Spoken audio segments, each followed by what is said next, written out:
"It's another box. A tiny little box right there in the center," said Wes. No, corrected Jay. "It's like a little car or something." Wayne moved to the front for his own close-up look. Suddenly, he stood up. He turned around to face his brother and turned as white as a sheet. He had a look of wonderment on his face. "What is it?" asked Jay.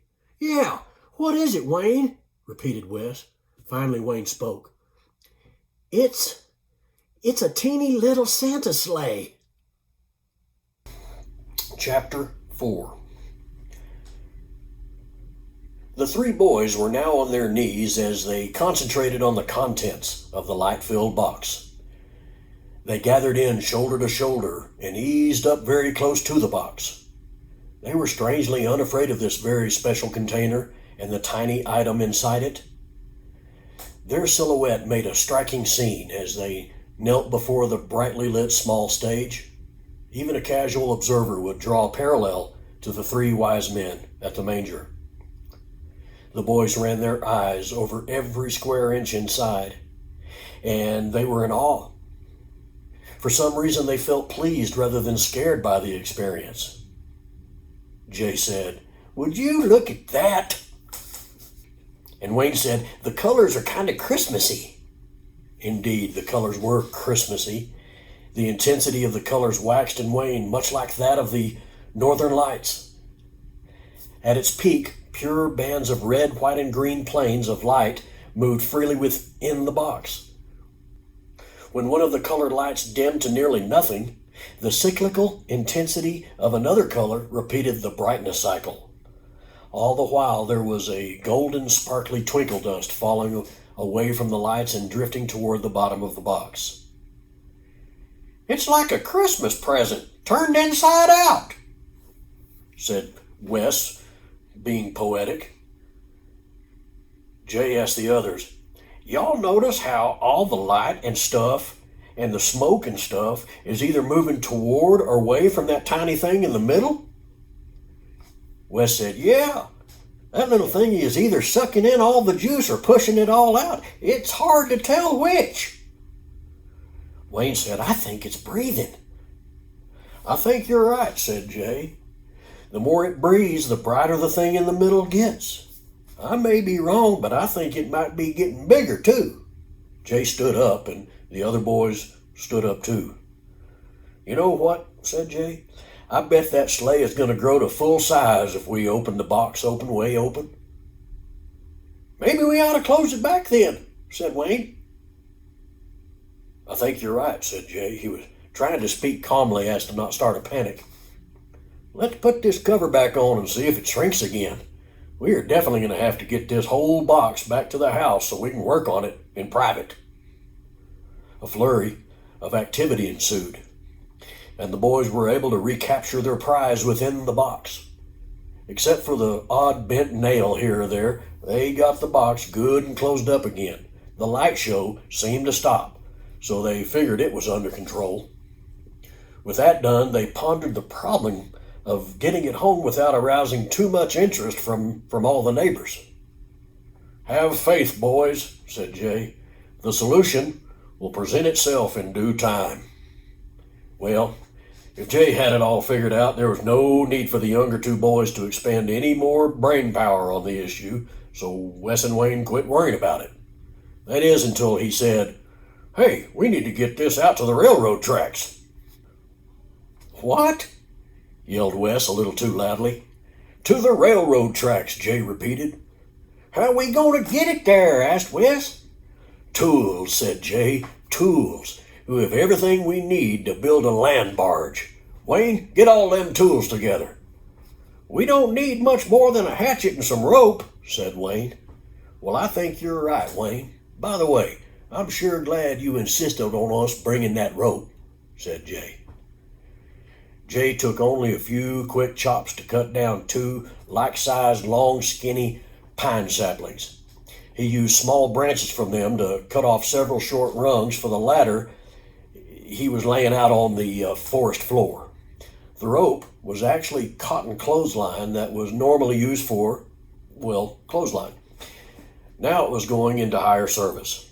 Now it would act as the binding agent that would hold together the sled that in turn would support the box on its journey back to the railroad tracks.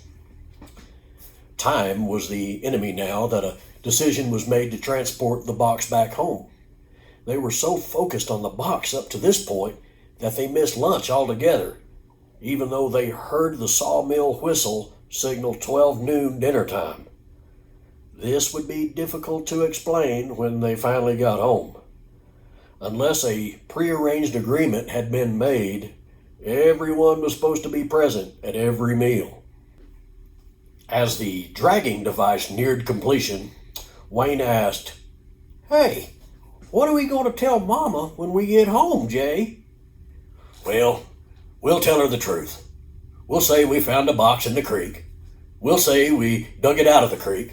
Then we opened it up with Daddy's tools. Inside this box we saw this tiny little sleigh. Then this little sleigh started getting bigger and bigger because it was breathing these colored lights. That's when we put the lid back on and brought it all home. And that took a really long time to do. Yeah, she'll believe that, don't you think?" said Jay. Wes and Wayne looked at each other, and then they looked at Jay, and then they looked back at each other again, and they exploded into laughter at the sound of Jay's story. Never mind that it was true. It just didn't sound like it. There was no way Mama would believe this. Realizing this himself, Jay said, "Okay, funny boys, we'll worry about that when it's time to worry about it. Now let's move this box onto the dragging end of this here sled." Moving the box was easy enough. They tied it securely to the sled with the remaining length of the clothesline. If it ever got reassembled and reused as a clothesline again, it would be much shorter and have a bunch of knots in it. The dragging sled had about 10 or 12 feet of sapling extending out in front of the box with a couple of feet extending toward the rear. Jay positioned Wayne inside the first rung as the lead dog. "Wayne, we will depend on you to keep us on course, and when Wes and I'll stand back here on either side you a little bit, and we'll concentrate on pulling the sled forward. Okay, guys, are we ready to go?" Wes took hold of his side. Wayne gritted his teeth and began to lean into the rung in front of him. Jay took his own place in front of Wes. "Okay," said Jay, "let's move this load." They all grunted, and the sled moved. They took another step and another, and soon they were moving quite easily back up the trail. This trail had become so familiar to them in the last couple of days that they started feeling something akin to pride of ownership. Wayne already knew where all the stump holes were and all the narrow places where briars were a danger to bare arms and legs. The trip to the edge of the railroad right-of-way thankfully didn't take that long. "Caution" was the watchword as Jay called out, "Whoa, Wayne!" Wayne responded on hearing the command and stopped immediately, as did Wes. "What now, Jay?" said Wes. Jay looked up and down the tracks. He said, "Y'all just be patient for a bit. About the time the whistle at the sawmill blew and the distinctive combination of short and long blasts, which meant that 1 o'clock, going back to work time, had arrived. They had officially missed lunch." Jay let that slide even over the protests of both Wayne and Wes. With all that had happened, and Jay being the leader, Wes began to consider his options. One option was to use "he's the oldest, so it's his fault" defense, should the need arise. "Y'all be quiet, will you? I'm trying to listen for something," Jay said. They reluctantly got quiet, and Jay said, "You hear that?" They strained to hear something and heard nothing. There it is again," he said. They listened again. Wayne said, "Hey, I hear some clickety-clacking up them tracks yonder there." Wes said, "Hey, I hear something too, but what is it?" Jay said in a superior tone, "That, my uneducated brothers, is a little bitsy, barely big enough to fit on the tracks hand car. A few have little putt-putt motors on them, but most are powered by way of pump handle. Now, who do you know that works for the railroad and sometimes goes out in advance of his work crew using a hand car?" Uncle Herval, that's who, said Wayne and Wes in unison. Only moments later, the handcar came into sight. It appeared to be going better than average speed. Also, the operator was pumping feverishly on the power handle. Soon it was apparent why. Behind the car about a mile was a freight train that did not seem to entertain any notions of stopping for the car. As he whizzed by on the cart, Uncle Herval yelled, "Help me get this rig off the tracks!" Then he pulled on the handbrake and began screeching to a stop. The boys trailed after him on a dead run. Wayne looked over his shoulder long enough to measure the train's progress. "It's still a-comin'! It's still a-comin'!" he said. The handcar was stopped and Uncle Herval was working hard to lift it up and flip it over and off the tracks. "Come on, boys! Help me lift! Help me lift! Quick!" he shouted. The train was getting closer. Uncle Herval allowed, "It'll be on us in a minute." This was not inspiring news to the three brothers, but if Uncle Herval was in it, then they were too. Together they had plenty of lifting power to flip over the car. It tumbled harmlessly down the side of the right-of-way. The boys and Uncle Herval went right behind it. While several seconds passed, the train got there. It seemed to the boys that the cowcatcher on the front of the locomotive might have brushed them on its way by. Add the noise of all the trailing boxcars and the screaming train whistle, and you have got the makings for a better-than-average adrenaline rush. Finally, the train passed and moved out of sight. "Well, boys," as Uncle Herval, as he dusted the dirt and right-of-way rocks off of himself, "how do you like the railroad business so far?" No one spoke for a little while. "Y'all want to help me get my car back on the tracks?" "Sure," said Uncle Jay. "Sure." "Why not?" asked Wes, as he took a quick peek down the tracks before he joined in to help. "Say, Uncle Herval," asked Jay, "you think we could hitch a ride back home on your car here?" "Don't know why not, since you boys helped me save it. It's, I guess, part y'all's now," said Uncle Herval. "Well, we also got this here box to bring home. Can we haul it too?" asked Jay.